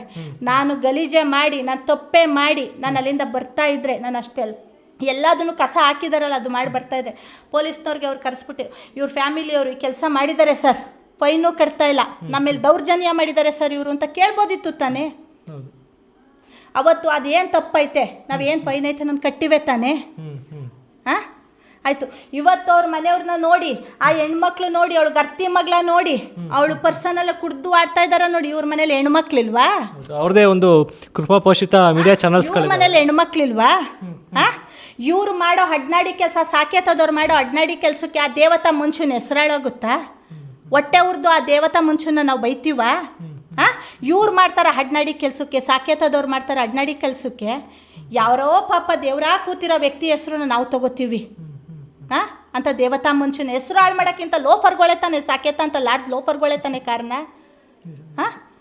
ಕೇಸ್ ಈಗ ಇನ್ನೊಬ್ಬ ಕೇಳ್ತಾನೆ ದುಡ್ಡಿಗೇನೋ ಇವರು ಇದು ಮಾಡ್ತಾ ಇದ್ದಾರೆ. ನ್ಯೂಸ್ ಚಾನಲ್ ಒಂದು ಬಿಡ್ತಾ ಇದ್ದಾನಲ್ಲ, ಬಾಯ್ಲಿ ತಿಂಗ್ಳಿಗೆ 4-5 ಗಂಟೆ ರಾತ್ರಿಗೆ ಎದ್ದು ಒಂದು ಟೈಮಿಗೆ 100-200 ಲೀಟ್ರ್ ಹಾಲು ಕರಿತೀನಿ ನಾನು. 10-20 ಜನ ಕೆಲ್ಸಕ್ಕೆ ಮಡ್ಕೋತೀನಿ. ಈ ನನ್ನ ಮಕ್ಳಂಗೆ ಸೂಟ್ ಕೇಸಲ್ಲಿ ದುಡ್ಡು ಬಂತು ಅಂದ ತಕ್ಷಣ ಇಷ್ಟ ಬಂದಂಗೆ ಹೆಣ್ಮಕ್ಳ ಬಗ್ಗೆ ಲೈವ್ ಮಾಡು. ಈಗ ಅವ್ನು ಬಿಡುವಂಥ ರೂಲ್ಸ್ ಏನಾರು ನೋಡಿದ್ನಾ? ಇಲ್ಲ ನಾನು ಮದುವೆ ಮಾಡೋಕೆ ಹೋಯ್ತೆ, ನಾನೇನಾರು VIP ನಾ? ಇಲ್ಲ ನಾನು ಏನಾರು ಪ್ರಸಿದ್ಧವಾಗಿದ್ದೀನಾ? ಇಲ್ಲ ನಾನು ಕವಿನಾ? ನನ್ನ ಮನೆ ಮದುವೆ ಆಯ್ತೈತೆ ಅನ್ನೋಕ್ಕೆ ಈ ಸಾಕೇತದವ್ನಿಗೆ ಎದುರಿಸೋಕ್ಕೆ ಅವ್ನು ಗಂಡುಸ್ತಾನ ಇಲ್ದ ಹೋದ್ಮೇಲೆ ಅಂಥ ನ್ಯೂಸ್ ಚಾನಲ್ಗೆ ದುಡ್ಡು ಕೊಟ್ಟು ಇವ್ನು ಬಿಡ್ಸೋವಂಥದ್ದು ಏನಿತ್ತು ಇವನು ಲೈವ್ ಆಗಿ? ನನ್ನ ಮಗಳು ವೀಡಿಯೋ ಮಾಡಿಬಿಟ್ಲು, ಒಂದು ಲೈವ್ ಬಿಟ್ಬಿಟ್ಲು. ಧರ್ಮಸ್ಥಳದ ಹೆಣ್ಮಕ್ಳಿಗೆ ಸೇಫ್ಟಿ ಇಲ್ಲ, ಅತ್ಯಾಚಾರದ ಊರು ಇದು ಅಂತ ಬಿಟ್ಲು ಅಲ್ವಾ? ನನ್ನ ಮಗಳು ಬಿಟ್ಲು. ನಾನು ರಾಜಾರೋಶ್ವ ಆಗಿದ್ದನ್ನು ಹೇಳಿದಾರಲ್ಲಿ ಅಲ್ಲ, ಬಿಟ್ಲು ಲೈವಲ್ಲಿ ಅಲ್ವಾ? ಆ ಬಿಟ್ಟು ಮೇಲೆ ಇವನು ಬೇರೆಯವ್ರಿಗೆ ನನ್ನ ಮಗಳು ID ಕೊಡೋಕೆ ಇವ್ನು ಸಾಕೇತದನ್ನು ನನ್ನಂಥ ಮೂರ್ಖಾಸಿ ಹೆಂಗ್ಸು ಸಹ ಬಾಳ್ಮೆ ಬಾಳಲ್ಲ ಅಂತ 3rd ಕ್ಲಾಸ್ ಬಾಳ್ಮೆನೆ ಹೆಂಗ್ಸು ಬಾಳಲ್ಲ. ಯಾರ್ಯಾರಿಗೋ ದುಡ್ಡ ಕೊಟ್ಕೊಂಡು ಇವನು ಬಿಟ್ಟವನಲ್ಲ, ಇವನು ಕರೆಕ್ಟಾಗಿರೋನ ಇವನು. ಆ ಮಂಜುನಾಥ ಸ್ವಾಮಿ ಹೇಳ್ತಾನೆ ಬರ್ಬೇಕಾದ್ರೆ ತೋರಿಸುತ್ತೆ ಅಂತಲ್ಲ. ಇಂಥ ಲೋಫರ್ಗಳು ಏನು ತೋರಿಸುತ್ತೆ? ಧರ್ಮಸ್ಥಳ ಬಿಟ್ಟು ಅವ್ರ ಅಪ್ಪನ ಆಸ್ತಿನ ಧರ್ಮಸ್ಥಳ ಅದು? ನಮ್ಮಂಥ ಸಾವಿರಾರು ಜನ ಭಕ್ತರು ಅಲ್ಲಿಗೆ ಹೋಗಿದ್ದಕ್ಕೆ ಒಂದು ಧರ್ಮಸ್ಥಳನ ಹೆಸರು ಉಳ್ಕೊಂಡೈತೆ. ಇನ್ನೂ ಅಂಥ ಉಳಿಯೋ ಹೆಸ್ರನ್ನ ಹಾಳು ಮಾಡ್ತಾರೆ ನನ್ನ ಮಕ್ಕಳು. ಇಂಥ ಲಾರ್ಜ್ನವ್ರು ಇವರು ಸಾಕೇತದಂಥ ಲಾರ್ಜಲ್ಲಿ ಅಂಥ ಹೆಸ್ರನ್ನ ಹಾಳು ಮಾಡ್ತಾ ಕೂತವ್ರೆ. ಆ ಹಾಳೆಲ್ಲ ಮಾಡಿಬಿಟ್ಟು ಪಾಪ ಏನೂ ಗೊತ್ತಿಲ್ಲದ ದೇವತಾ ಮನುಷ್ಯನಿಗೆ ಪಟ್ಟ ಕಟ್ತಾರೆ ಇವರು. ಏನೂ ಗೊತ್ತಿಲ್ಲದಂಥ ವೀರೇಂದ್ರ ಹೆಗ್ಡೆಯವರ ಹೆಸರಿಗೆ ಮಸಿ ಬೆಳಿತಾವ್ರಿ ಇವರು. ಬೆಳಿತಾವ್ರಲ್ವಾ? ನಾವು ಇವರು ಎಲ್ಲ ಲೈವಾಗಿ ಇನ್ನೊಬ್ಬ ಹೇಳ್ತಾನೆ ಅವ್ರ ನನ್ನ ಮಂಜುನಾಥನ, ಅವನು ಮಂಜುನಾಥನ, ನಂದು ಮಂಜುನಾಥ ಅವಳು ಆ ಥರ. ಈಗ ನನ್ನ ಮಗಳು ಪರ್ಸನಲ್ ಫೋಟೋ, ನನ್ನ ಮಗಳು ID, ನನ್ನ ಚಿಕ್ಕ ಮಗಳದ್ದೇ ಆಗಲಿ ಯಾರದೇ ಆಗಲಿ ಪರ್ಸನಲ್ ಫೋಟೋಗಳನ್ನ ಇವರು ಹಾಕ್ಕೊಂಡು ರುಬ್ಬೋ ಅಂಥದ್ದು ಏನೈತೆ ಚಾನಲ್ ಅವ್ರಿಗೆ ಅಧಿಕಾರ ಕೊಟ್ಟ ನನ್ನ ಮಗ ಯಾರು ಅವನಿಗೆ? ನಾವೇನಾದರೂ ಅವ್ರ ಹತ್ರ ಹೋಗಿದ್ವಾ? ಇಲ್ಲ ನಾವು ಯಾರನ್ನಾರು ಬೇರೆಯವ್ರನ್ನ ಕರ್ಸಿ ಹಿಂಗಲ್ಲ ಹಿಂಗೆ ಮಾಡಿದ್ದೀವಾ? ಇವತ್ತು ಯಾವನೇ ಹೇಳ್ತಾನೆ ನಿಮ್ಗೆ ಅನ್ಯಾಯ ಆದರೆ ಕಂಪ್ಲೇಂಟ್ ಕೊಡಿ. ಆ ಲೋಫರು ಎಲ್ಲರಿಗೂ ಹೋಗ್ಬಿಟ್ಟು ನಮ್ಮ ಧರ್ಮಸ್ಥಳದಲ್ಲಿ ಈ ಕೆಲಸ ಮಾಡಿ ಹೋಗಿದ್ದಾರೆ, ಅರಿಶಿನ ಶಾಸ್ತ್ರ ಮಾಡಿ ಸಿಬ್ಬಂದಿ ಮೇಲೆ ಅಲ್ಲೇ ಮಾಡಿ ಅವ್ರು ಕೈ ಕಟ್ಕೊಂಡು ಕೂತಿದ್ದಾರೆ. ಸಿಬ್ಬಂದಿ ಮೇಲೆ ಅಲ್ಲೇ ಆದ್ಮೇಲೆ ಕೊಡೋಕ್ಕೇನಾಗಿತ್ತು?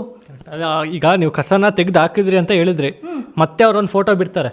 ಕಸನ ತೆಗ್ದು ಹಾಕಿ ಲೈವಲ್ಲಿ ಆ ಸಿಬ್ಬಂದಿ ಅರಿಶಿನ ಶರ್ಟ್ ಹಾಕೊಂಡು ನೀಲಿ ಡಬ್ಬ ಕೂತೈತಲ್ಲ ನಾನು ಹಾಕಿರೋ ಕಸ, ಅದೇ ನೀಲಿ ಬಾಕ್ಸು ಅದೇ ಡಬ್ಬ ತಗೊಂಡೋಗಿ ಆ ರೂಮಲ್ಲಿ ಇಟ್ಟಿದ್ದಾನಲ್ಲ ಅವನು. ನೆಕ್ಸ್ಟ್ ಅದನ್ನ ಫೋಟೋ ತೆಗೆದ್ಬಿಟ್ಟು ನೀವು ಕಸನೇ ಮಾಡಿದಿರಾ ಅಂತ. ಈಗ ಒಂದು ರೂಮ್ಗೆ ಹೋಗ್ಬೇಕಾದ್ರೆ CC ಕ್ಯಾಮ್ರಾ ಇರುತ್ತೆ, ರೂಮಿಂದ ಆಚೆ ಬಂದಾಗ CC ಕ್ಯಾಮ್ರಾ ಇದೆ. ಅವ್ನು ವಾಯ್ಸ್ ರೆಕಾರ್ಡ್ ಆಗದೋದ್ರೂ ಚಿಂತೆ ಇಲ್ಲ, CC ಕ್ಯಾಮ್ರಾದಲ್ಲಿ ಹೋಗ್ಬೇಕಾದ್ರೆ ಇರುತ್ತೆ, ಆಚೆ ಹೋಗಿರುತ್ತೆ. ಆಮೇಲೆ ಯಾವುದೇ CC ಕ್ಯಾಮ್ರಾ ಕೆಟ್ಟೋಗಲ್ಲ ಇವತ್ತಿನ ಕಾಲದಲ್ಲಿ. ಮನೆದಲ್ಲ, ಮನೆಯೆಲ್ಲ CC ಕ್ಯಾಮ್ರಾ ಕೆಟ್ಟೋಗುತ್ತೆ ಅಂತ ಇವ್ರು ಹೇಳಕ್ಕೊಳಕ್ಕೂ ಎಲ್ಲ ಇರುತ್ತೆ. ಯಾಕೊತ್ತಾ ಒಂದು 2,000-3,000 ಜನ ಇರೋಂಥ ಲಾಡ್ಜ್ ಅದು, ಚಿಕ್ಕ ಲಾಡ್ಜ್ ಅಲ್ಲ ಅದು, ಇರುತ್ತೆ ಅಲ್ವಾ ಆ CC ಕ್ಯಾಮ್ರಾ.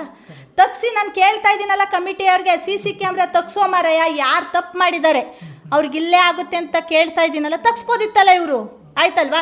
ಅವ್ರು ತಗ್ಸೋಕ್ಕಾಗಲಿಲ್ಲ, ನಾವು ಲೈವಿಗೆ ಬಿಟ್ಟಾಯಿತು ನನ್ನ ಮಗಳು ಅಲ್ವಾ. ಬಿಟ್ಟಾದ್ಮೇಲೆ ಇವ್ರಿಗೆಲ್ಲ ಚಾನಲ್ ಅವ್ರಿಗೆ ನನ್ನ ಮಗಳು ID ಕಾರ್ಡು, ನನ್ನ ಮಗಳು ಪರ್ಸನಲ್ ಫೋಟೋ ಕೊಡೋಕ್ಕೆ ಇವ್ರಿಗೆ ಅಧಿಕಾರ ಕೊಟ್ಟ ನನ್ನ ಮಗ ಯಾರು? ಇವನಿಗೆ ಸಾಕೇತದವನಿಗೆ ಅಲ್ಲ. ಈಗ ಮತ್ತೆ ಅದ್ಯಾರೋ ನಿಮಗೆ ಕಾಲ್ ಕೂಡ ಮಾಡಿದ್ರು ಅಂತ ನೋಡಿದೆ, ಒಂದು ವಾಯ್ಸ್ ಮಾಡ್ತಾ ಇದ್ದಾರಲ್ವಾ. ನನ್ನ ದೊಡ್ಡ ಮಗಳಿಗೆ ಯಾರೋ ಧರ್ಮಸ್ಥಳ ಪೊಲೀಸ್ ಅಂತೆ ಕಾಲ್ ಮಾಡಿದ್ರು. ಕಾಲ್ ಮಾಡಿ ನೀವು ಕಂಪ್ಲೇಂಟ್ ಕೊಡಕ್ಕೆ ಬರ್ತೀರಾ? ಅದಕ್ಕೂ ಮುಂಚೆ ಇನ್ನೊಬ್ರು ಯಾರೋ ಮಾಡಿದ್ರು, ವಿಡಿಯೋ ಡಿಲೀಟ್ ಮಾಡಿ ಅಂತ ನನ್ನ ಚಿಕ್ಕ ಮಗಳಿಗೆ ಕಾಲ್ ಮಾಡಿದ್ರು. 6:15 ರಾತ್ರಿ ಅವ್ರ ಕೈಲಿ ವಿಡಿಯೋ ಕಾಲ್ ಮಾಡಿಸ್ತೀನಿ, ನಾವು ಇದು ಮಾಡಿಸ್ತೀವಿ ಅಂತೆಲ್ಲ ಹೇಳಿದ್ರು, ಬಿಟ್ರು. ಅದಕ್ಕೆ ಅವನು ಇನ್ನೊಬ್ಬ ಚಾನಲ್ ಅನ್ನು ಹೇಳ್ತಾನೆ, ಇವರು ಅವನೇನು ಮಂಗ್ಳೂರು ಕಡೆ ಅವನೇಯಾ? ಅಲ್ಲಿ ಇರೋರೆಲ್ಲ ಮಂಗ್ಳೂರು ಕಡೆಯವರೇ ಕೆಲಸ ಮಾಡ್ತಾವ್ರ, ಅಲ್ಲಿ ಲೋಕಲ್ ನಮ್ಮ ಜನ ಕೆಲಸ ಮಾಡ್ತಾ ಇಲ್ವಾ? ಮಂಗ್ಳೂರವರೆಲ್ಲ ಬಂದು ನಮ್ಮ ಕಡೆ ಕೆಲಸ ಮಾಡ್ತಾ ಇಲ್ವಾ? ಆಯಿತು. ದೊಡ್ಡ ಮಗಳಿಗೆ ಯಾರೋ ಪೊಲೀಸವ್ರು ಯಾರೋ ಪಾಪ ಪೊಲೀಸ್ ಸ್ಟೇಷನಿಂದ ಕಾಲ್ ಮಾಡ್ತಾರೆ, ಕಂಪ್ಲೇಂಟ್ ಕೊಡೋಕೆ ಬರ್ತೀಯಮ್ಮ ಅಂತ ಕೇಳ್ತಾರಲ್ವಾ. ಅವ್ನಿಗೆ ಕಂಪ್ಲೇಂಟ್ ತೊಳಕ್ಕೆ ಪೆನ್ನು ಪೆನ್ಸಿಲ್ಲು ಏನೂ ಇಲ್ವಾ ಅವ್ನಿಗೆ? 2 ಮೇಲೂ ಕೇಸ್ ಮಾಡೋಕ್ಕೆ. ಅದೇ ಫೋನ್ ಎತ್ಕೊಂಡು ನಾನು ಅವ್ರ ಹತ್ರ ನೆನ್ನೆ ಮಾತಾಡಿದಾಗ ಮಾತಾಡೋಕ್ಕಾಗ್ದಲ್ಲೇ ಅದನ್ನು ವಿಡಿಯೋ ಕಳಿಸ್ತೀನಿ, ಆ ಆಡಿಯೋನ ಮಾತಾಡೋಕ್ಕಾಗ್ದಲ್ಲೇ ಫೋನ್ ಇಟ್ರಲ್ಲ ಅವರು. ಆಯಿತು ಬಿಡಿಯಮ್ಮ ಅಂತವ. ಇನ್ನೊಬ್ಬ ಯಾವನೋ ಚಾನಲ್ ಅವನು ಹೇಳ್ತಾರೆ ನೀವೇ ಕಂಪ್ಲೇಂಟ್ ಕೊಡೋಕ್ಕಾಗಲ್ವಾ ಅಂತವ. ನಾನು ಕೊಡೋವಂಥ ತಪ್ಪು ನನಗೆ ಸಾಕೇತಾದವರು ಮಾಡಿರೋದು ಅನ್ಯಾಯ. ಸಿಬ್ಬಂದಿ ಇದು ಮಾಡ್ತಾವನೆ. ಸಾಕೇತಾದವನು ನನ್ನ ಮನೆ ಮಕ್ಕಳ ಮೇಲೆಲ್ಲ ಬಿಟ್ಟಿದ್ದಾನೆ. ಹೋಗ್ತೀನಿ ಬೆಂಗಳೂರು ಕಮಿಷನರ್ ಮುಂದೆ ಕೂತ್ಕೋತೀನಿ, ಮಹಿಳಾ ಆಯೋಗ ಕೂತ್ಕೋತೀನಿ. ನನಗೆ ತೊಂದರೆ ಆಗಿರೋದೇನು ಸಾಕೇತಾದ ಲಾಡ್ಜಿಂದ ತೊಂದರೆ ಆಗೈತೆ. ಧರ್ಮಸ್ಥಳ ಜನತೆಯಿಂದ ಆಗಿಲ್ಲ, ವೀರೇಂದ್ರ ಹೆಗ್ಡೆ ಅವ್ರ ಕಡೆಯಿಂದ ಆಗಿಲ್ಲ, ಮಂಜುನಾಥನಿಂದ ಆಗಿಲ್ಲ. ಮಂಜುನಾಥ ಅಣ್ಣಪ್ಪ ಸ್ವಾಮಿಯಿಂದ ನನ್ನ ಮನೆ ಬೆಳೆದೈತೆ. ಇವತ್ತು ಆ ಮಂಜುನಾಥ ಅಣ್ಣಪ್ಪ ಸ್ವಾಮಿನ ನಾನು ನಂಬಿರೋದಕ್ಕೆ ಇವತ್ತು ನಾನು ಈ ಮಟ್ಟಕ್ಕೆ ಕೂತಿದ್ದೀನಿ. ಅವ್ರನ್ನ ನಂಬಿರೋದಕ್ಕೆ ನಾನು ಇವತ್ತು ಅಂಥ ಇದರಲ್ಲಿ ನನಗಾಗಿರೋ ಅನ್ಯಾಯ ಯಾವುದು? ಲಾಡ್ಜಿಂದ.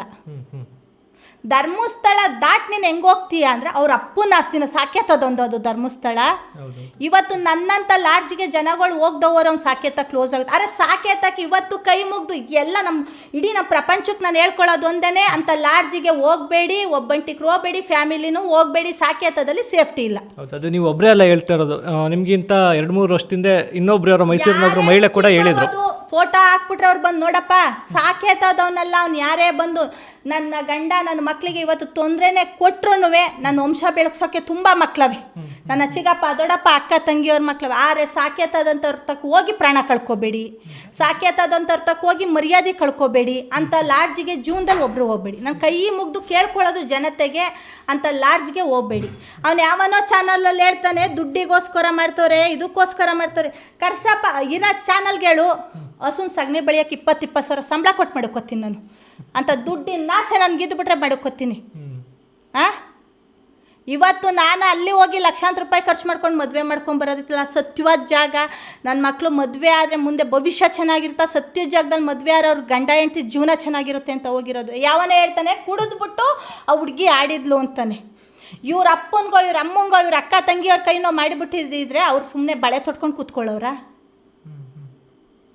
ನಮ್ದು ವಿಡಿಯೋ ವೈರಲ್ ಮಾಡಿದ್ದಾರೆ ನಮ್ಮ ಯಜಮಾನ್ರು, ನನ್ನ ಫ್ಯಾಮಿಲಿಯವ್ರು ಕೈ ಮಾಡಿರೋದಲ್ವಾ. ಇವ್ರು ಹಂಗಾರೆ ಹೋಗಿ ಕಂಪ್ಲೇಂಟ್ ಕೊಟ್ಕೊಳ್ಳೋರು ಯಾಕೆ ಕೊಡ್ತಾ ಇಲ್ಲ? ನಾನು ಹೋಗ್ತೀನಿ, ನಾನು ಹೋಗಲ್ಲ. ಮದುವೆ ಮಾಡಿದ ಮನೇಲಿ ನಿಮಗೆ ಗೊತ್ತಿದೆ, ಹಿಂದೂ ಸಂಪ್ರದಾಯದ ಪ್ರಕಾರ ನಾವು ಮದುವೆ ಮಾಡ್ಕೊಂಬಂದ್ಮೇಲೆ ಈಗ ಹಿಂದೆ ಇತ್ತು, ಈಗ ಕಂಕಣ ಕೈಗೆ ಕಟ್ಟಿ ಅರಿಶಿಣ ಇಕ್ಕಿದ ಮೇಲೆ ಪುನಃ ಹೋಗಿ ಇನ್ನೊಂದ್ಸಲ ಅರಿಶಿಣ ಇಕ್ಕಲ್ಲ ಅಲ್ವಾ? ಇನ್ನೊಂದ್ಸಲ ನಾವು ಅರಿಶಿಣ ಇಕ್ತೀವ. ಇವತ್ತಿನ ಕಾಲದಲ್ಲಿ ಮಕ್ಳುಗಳು ಏನು ಮಾಡ್ತಾರೆ, ರೆಸಾಲ್ಟಲ್ಲೋ ಅಲ್ಲೋ ಮೆಹಂದಿ ಶಾಸ್ತ್ರ ಸಂಗೀತ ಅಂತ ಮಾಡ್ಕೊಬಿಡ್ತಾರೆ ಫ್ರೆಂಡ್ ಸರ್ಕಲಲ್ಲಿ ಹೋಗಿ. ಆಮೇಲೆ ಮನೆ ಒಳಗಡೆ ನಾವು ಚಪ್ರ ಹಾಕಿ ಅರಿಶಿಣ ಹಾಕಿ ಕಂಕಣ ಕಟ್ಟಿದ ಮೇಲೆ, ಕೈ ಕಂಕಣ ಕಟ್ಟಿದ ಮೇಲೆ ಪುನಃ ನಾವು ಹೋಗಿ ಅವರಿಗೆ ಅರಿಶಿಣ ಇಕ್ತೀವ ನಮ್ಮ ಹಿಂದೂ ಸಂಸ್ಕೃತಿಲಿ ಎಲ್ಲಾದ್ರೂ. ನಾನು ಒಂದು ಸಲ ಅವಳಿಗೆ ಕಂಕಣ ಕಟ್ಟಿದ್ದೀನಲ್ಲ ಕೈಗೆ, ನಾನು ಧರ್ಮಸ್ಥಳಕ್ಕೆ ಬರ್ಬೇಕಾದ್ರೂ ಅವಳ ಕೈಯಲ್ಲಿ ಕಂಕಣ ಐತೆ. ಅವನು ಅರಿಶಿಣೆ ಮಾಡಿದ್ರು ಅಂತ ಹೇಳ್ತಾನಲ್ಲ, ಅದ್ಯಾವುದೋ ಹಸ್ರದ್ದು ಎಲೆಗಳ ಅದೇನು ರೆಸಾಲ್ಟಲ್ಲಿ ನಾನು ಡೆಕೋರೇಷನ್ ಮಾಡಿದ್ನ ರೂಮ್ ಒಳಗಡೆ ಹೋಗಿ. ಏನೂ ಮಾಡಿಲ್ಲ ತಾನೆ. ಅವ್ನು ರೂಮ್ ಕೊಟ್ಟೆ. ಎಂಥ ಮದುವೆ ಮನೇಲೂ ಹೂವು ನೀರಿನ ಬಾಟ್ಲು ಬಿದ್ದಿರುತ್ತೆ. ಅದೇ ಕಸ ಅದೇ ಇದು. ನಾನು ಇವತ್ತು ವೀಡಿಯೋ ಮಾಡಿಸಿ ಲೈವಾಗಿ ಅವ್ನು ಬಿಟ್ಕೊಂಡು ತೋರಿಸ್ತಾವನಲ್ಲ, ಅದನ್ನೇ ವೀಡಿಯೋನ 10 ಜನ ಅದೇ ರೂಮ್ ಒಳಗಡೆ ಸಾವಿರಾರು ಜನ ಇದ್ರೆಲ್ಲ ಬುಕ್ ಮಾಡಿಕೊಂಡು ಬನ್ನಿ ಅಮ್ಮ, ಈ ಅಮ್ಮ ಇವ್ರ ಫ್ಯಾಮಿಲಿಯವ್ರಿಗೆ ಕೆಲಸ ಮಾಡಿದ್ದಾರೆ, ಮಾಡಿ ನಮ್ಮ ಮೇಲೆ ಅಲ್ಲೇ ಮಾಡ್ತಾವ್ರೆ, ನನ್ನ ತೊಂದರೆ ಕೊಡ್ತಾವ್ರೆ, ನೀವು ಕೇಳಿ ಅಮ್ಮ ಅಂತ ಅಲ್ಲೇ 10 ಜನಕ್ಕೆ ತೋರಿಸೋರು ಅವರು. ಅಲ್ಲ CC ಕ್ಯಾಮ್ರಾನೇ ಪೂರಾ ಬಿಡ್ಲಿ, ಅಲ್ಲೇ ತೋರಿಸೋರಪ್ಪ. ಕಟ್ಟಿ ಅಲ್ಲ, ಹೋಗಿ ನನ್ನ ಯಜಮಾನ ನನ್ನ ಫ್ಯಾಮಿಲಿ ಕೈ ಹಿಡ್ದೈತಲ್ವ, ನನ್ನ ಮಗಳು ಇದು ಮಾಡಿದಾಳಲ್ವ, ಏನಕ್ಕೆ ಮಾಡಿದ್ಲು ಅಂತ ಹೇಳಿ ಬಿಡಿ. ನಾವು ಬೆಳಗ್ಗೆ ಹೋದಾಗ್ಲಿಂದ ಬೇಡ ಶಿವ ಪಾರ್ವತಿ ಕನ್ವೆನ್ಷನ್ ಹಾಲಿಂದ ತಗೊಳ್ಳಿ, ಎಲ್ಲಾರ ಒಬ್ಬರು ಏನಾರು ಬೇರೆ ಥರ ನಾವು ನಡ್ಕೊಂಡಿದ್ರೆ ಇಡೀ ಪ್ರಪಂಚದ ಅಂತ ನಾನು ಕ್ಷಮೆ ಕೇಳ್ತೀನಿ. ನನ್ನ ಕಡೆಯಿಂದ ನನ್ನ ಫ್ಯಾಮಿಲಿಯಿಂದ ತಪ್ಪಾಗಿದ್ರೆ ಅವನು ಯಾವನೇ ಹೇಳೋದು ಕಂಪ್ಲೇಂಟ್ ಕೊಡೋದು. ಅವನೇ ಕೊಟ್ಕೊಳ್ಳಿ, ನನಗೆ ಗೊತ್ತು. ಎಲ್ಲ ಚಾನಲ್ ಮೇಲೂ ಹೋಗ್ತೀನಿ. ನನ್ನ ಮಕ್ಕಳಿಗೆ ಎಲ್ಲೆಲ್ಲ ಅಸಭ್ಯವಾಗಿ ವಿಡಿಯೋ ಹಾಕೊಂಡವ್ರೆ, ಧರ್ಮಸ್ಥಳದಲ್ಲಿ ಕೆಲಸ ಮಾಡಿ ಬಂದವ್ರೆ ಅಂತಾರಲ್ಲ, ಅವ್ರು ನಾವು ಹೋಗ್ಬೇಕಾರೆಲ್ಲ ಅವ್ರಿಗೆಲ್ಲ ನಾನು ಇನ್ವಿಟೇಷನ್ ಕೊಟ್ಟಿದ್ನ, ಬನ್ನಿ ಅಂತವ. ನಾನು ಇನ್ವಿಟೇಷನ್ ಕೊಟ್ಟವ್ರನ್ನೆಲ್ಲ ಕರೆದಿದ್ನಪ್ಪ. ಇಲ್ಲ ಅವರೆಲ್ಲ ಬಂದು ಲೈವಾಗಲ್ಲಿ ಕೂತಿದ್ರ ಧರ್ಮಸ್ಥಳದೊಳಗೆ. ನಾನು ಅಲ್ಲಿಂದ ನನ್ನ ಮಗಳು ಒಂದು ವಿಡಿಯೋ ಮಾಡಿದ್ಲು, ಬಿಟ್ಟ ಮೇಲೂ ನಾನು ಮಾತಾಡಲಿಲ್ಲ ಅಲ್ವಾ ನಾವು. ಅದ್ರ ಪಾಡಿಗೆ ಅದು ಓಡ್ತಾ ಇತ್ತಲ್ವಾ. ನಾವು ಯಾರಿಗೂ ಒಂದು ದಿವಸ ಏನು ನಾವು ಮಾಡಿಲ್ಲ. ಮದುವೆ ಮನೆ ಕಾರ್ಯಗಳು ನಿನಗೆ ಗೊತ್ತಿದೆ, ಶಾಸ್ತ್ರ ಸಂಬಂಧಗಳು ಇರ್ತವೆ, ನಾವು ಅವು ಕಡೆ ಬ್ಯುಸಿ ಅದು. ಒಬ್ಬರಿಂದ ಅವನೇ ಯಾವನ ನಮ್ಗೆ ಹೇಳಕ್ಕೆ ಬರಲ್ಲ. ಮಕ್ಳಿಗೆ ಗೊತ್ತು ಚಾನಲ್ಗಳ ಹೆಸರು, ನಮ್ಗೆ ಹೇಳಕ್ಕೆ ಬರಲ್ಲ. ಮಾತಾಡ್ತಾರಲ್ಲ ಇವರು, ಇದು ತರನ. ಅವನು ಯಾವನೋ ಒಬ್ಬ ಚೇತನ, ಅವ್ನು ಯಾರೋ ತೋರಿಸಿದ್ನಲ್ಲ ನಾನು ಅವಾಗ ನಿಮಗೆ, ಅವ್ನು ಹೇಳ್ತಾನಲ್ಲ ರಂಡೆ ಅದೆಂಥದೋ ಇದು ಅದು ಅಂತ. ಹೇಳ್ದೆ ನಾನು ಓಪನ್ ಆಗಿ ಹೇಳ್ತೀನಿ. ಫೋನ್ ಮಾಡಿ ಡೈರೆಕ್ಟಾಗಿ ಹೇಳಿದೆ, ನೀನು ಧರ್ಮಸ್ಥಳಕ್ಕೆ ಬಂದಿದ್ದ, ನೀನು ನೋಡಿದ್ದ, ಅರ್ಧಂಬರ್ಧಂ ವಿಡಿಯೋ ನೋಡಿ ನೀನು ಏನು ಮಾತಾಡ್ತೀಯಾ? ಒಬ್ರ ಬಗ್ಗೆ ನೀನು ಹೆಂಗೋ ಮಾತಾಡ್ತೀಯ ನೀನು ಅಂದರೆ ನೀವೆಂಥವ್ರು ಏನು ಗೊತ್ತು ಅವನಿಗೆ?